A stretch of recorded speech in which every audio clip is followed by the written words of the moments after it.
আজকে একটি স্বরচিত গল্প পাঠ করে শোনাচ্ছি। গল্পের নাম দহন বেলায়। বাস থেকে নামতেই স্বাগত জানালো মোরাম দেওয়া রাঙা মাটির কাঁকুড়ে রাস্তা। মাটিতে পা স্পর্শ করতেই একটা শিরশিরে অনুভূতি জড়িয়ে ধরল তনিমাকে। প্রায় 10 বছর আগে গ্রামের পাট চুকিয়ে সপরিবারে তাঁরা চলে গিয়েছিলেন রথিনের কাজের জায়গায় পাকাপাকিভাবে। তারপরে 2-4 বার যে আসেননি তা নয়, তবে সে আসা কাজ মেটাতে। তড়িঘড়ি আসা, তড়িঘড়ি চলে যাওয়ার বেদনাটুকু কিন্তু জমাট বেঁধেছিল বুকের মধ্যে। সময়ের সাথে সাথে তাও ফিকে হয়ে এসেছিল। আজ আবার তা নতুন করে জেগে উঠল যেন। বেদনা নাকি আনন্দ? এরই মধ্যে চারপাশের বেশ পরিবর্তন হয়ে গেছে। কিছু বড় গাছ কাটা পড়ে গেছে, অনেক ছোট গাছ বড় হয়ে গেছে, অনেক নতুন নতুন দোকান হয়েছে, কিছু পাকা বাড়ি। রাস্তার দুপাশের গাছ কিন্তু একই রকম লাগছে। সোনাঝুরি, শিরীষ, ইউক্যালিপটাস, কদম, রাধাচূড়া, কৃষ্ণচূড়া, লাল হলুদ পাপড়ি ছড়ানো রাস্তার দুপাশে সবুজ ঘাসে। রথিনদের বাড়ি সাবিকে আমলের কোঠা বাড়ি। ঢাউস একখানা তালা ঝুলছে সদর দরজায়।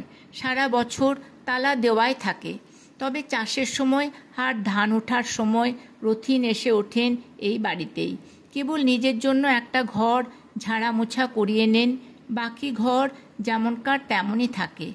দরজা খুলতেই এক ঝাঁক পায়রা ঝটপট করে উড়ে গেল এদিক ওদিক। চারদিকে পায়রার বিষ্ঠা, শুকনো পাতা, খড়কুটো, ধুলোর আস্তরণ ছড়ানো এক চিলতে উঠান পেরিয়ে এসে সবাই উঠলেন লম্বা টানা বারান্দায়। তনিমা, রথিন, ছেলে শুভ্র ও মেয়ে অন্বেষা। চাবি খুলে ঘরের ভিতরে ঢুকতেই একটা ধুলো ধুলো ভ্যাপসা গন্ধ ধাওয়া করে এলো ওদের দিকে। সবাই খুব ক্লান্ত, ধপ ধপ করে বসে পড়লেন কাঠের চৌকিতে। দুপুরে খাওয়ার নেমন্তন্ন ছিল রথিনের কাকার বাড়িতে। খাওয়ার পর গল্প করতে করতে ফিরছিলেন সব। রথিন, তনিমা, শুভ্র, অন্বেষা ছাড়াও কাকার 2 ছেলে চিত্তব্রত, সত্যব্রতও সঙ্গে ছিলেন। চিত্তব্রত রথিনের সমবয়সী, সত্যব্রত কিছুটা ছোট। হঠাৎ তনিমা থমকে দাঁড়িয়ে পড়লেন। কাঁচপুকুরের শান বাঁধানো ঘাট ওকে হাতছানি দিয়ে ডাকছিল যেন। তনিমা এগিয়ে গেলেন ঘাটের দিকে। তাঁর দেখা দেখি আর সবাই বসলেন ঘাটের চাতালে। মাথার উপর সূর্য, তার আঁচ একটুও লাগছে না গায়ে। বড় বড় গাছে ঘেরা ছায়াচ্ছন্ন নির্জন শান্ত পুকুর। চাতালে গাছের ছায়া, জলের ছায়া, পাড়ে ছায়া, ফুরফুরে ঠান্ডা হাওয়ায় শান্তির শ্বাস ছাড়ছিল সবাই। কখন আড্ডা জমে উঠেছে তনিমার যেন খেয়ালই নেই। এক মনে তিনি দেখছেন পুকুরের চারপাশকে। শ্যাওলা ধরা ভাঙা ইটের ফাঁক ফোকর থেকে স্যাঁতস্যাঁতে গন্ধ বেরিয়ে আসছে। জলের গন্ধ, সাবানের গন্ধ, বুনো ফুলের গন্ধ, জলজ পাতার গন্ধ, কত কিছুর গন্ধ এসে যেন ভিড় করেছে তনিমার কাছে।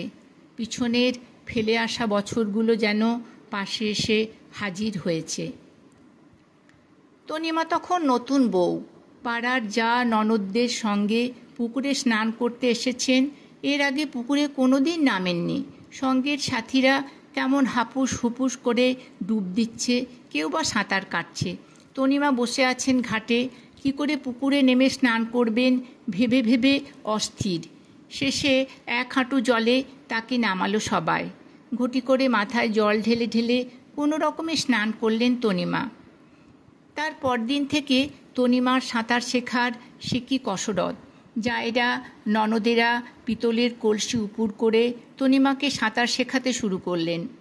আস্তে আস্তে কিছুদিনের মধ্যেই তনিমা সত্যিই সাঁতার শেখায় দক্ষ হয়ে উঠলেন। আশ্চর্যের ব্যাপার, তনিমা একদিন মাঝ পুকুর থেকে একটি প্রস্ফুটিত পদ্ম তুলে এনে সবাইকে তাক লাগিয়ে দিলেন। আজকেও দেখলেন পুকুরে ফুটে রয়েছে রক্তকমল, কোকোনদ, সুরভিত, মোহময়। টুপটাপ পাকা পাতা খসে পড়ছে জলে, ভাসছে। চিকড়িমিকড়ি মাছের লাফানি, মাছরাঙা ঠোক্কর মারছে জলে, হরেক রকম পাখির কিচিরমিচির। সবুজ কাঁচা আম ঝুলছে গাছের ডালে ডালে। তনিমা বুক ভরে শ্বাস নেন। কাঁচা মিঠে আমের গন্ধ ভেসে আসছে বহু দূরের কোনো সময়ের ভিতর থেকে। মনে পড়ে দক্ষিণ দিকের বিস্তৃত আমবাগান, আম মুকুলের মিষ্টি গন্ধ, কোকিলের ডাক। মনে পড়ে গাছ ভর্তি আম, ঝাঁকড়া ঝাঁকড়া গাছের নিচে আলো ছায়ার খেলা, শুকনো পাতার মচমচানি, বাচ্চাদের লুকোচুরি খেলা, গাছের নিচে বসে পারিবারিক জমাটি আড্ডা। হ্যাঁ, এখানেও আড্ডা বেশ জমে উঠেছে। নিস্তব্ধ দুপুরের ঠান্ডা নিরিবিলি চত্বর। বহুদিন পর এমন নিশ্চিন্ত অবকাশ পেয়ে রথিনকে খুব খুশি খুশি দেখাচ্ছে। রথিন, সত্যব্রত, চিত্তব্রত, শুভ্র, অন্বেষা সবাই যে যার কল কল করে কথা বলে চলেছে। তনিমা ওদের থেকে একটু তফাতে বসেছিলেন। আচমকা তনিমা প্রশ্নটা ওদের দিকে ছুঁড়ে দিলেন। আজ বিকেলে আমাদের দক্ষিণ দিকের আমবাগানে বেড়াতে গেলে হয় না? শোনামাত্র শুভ্র, অন্বেষা লাফিয়ে উঠল। হ্যাঁ হ্যাঁ, দারুণ মজা হবে, খুব মজা হবে। সে কি, তুমি বৌদিকে কিছু বলনি? সত্য তাকালেন রথিনের দিকে। রথিনকে কেমন অপ্রস্তুত দেখাচ্ছে। সত্যব্রত বললেন, তুমি জানো না বৌদি, ও বাগান তো কবে কেটে ফেলা হয়েছে। এখন ওখানে গেলে দেখবে ধুধু মরুভূমি। চিত্তব্রত বললেন, টাকার যে একেবারেই দরকার ছিল না তা না, তবে গাছগুলো থেকে লাভও কিছু হচ্ছিল না।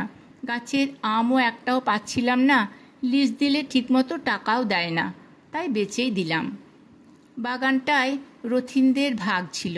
বিক্রি করার সময় রথিনের সাথে যুক্তি করেই করা হয়েছিল, কিন্তু রথিন তনিমাকে বলেননি সে কথা। তনিমা মাঝে মাঝে বলতেন ওই আমবাগানের কথা, পাছে কষ্ট পায় তাই বলেননি রথিন। রথিন উঠে পড়লেন একে একে আর সবাই। তনিমার মনে হলো বেড়াতে আসার সব আনন্দ যেন ধূলিসাৎ হয়ে গেল।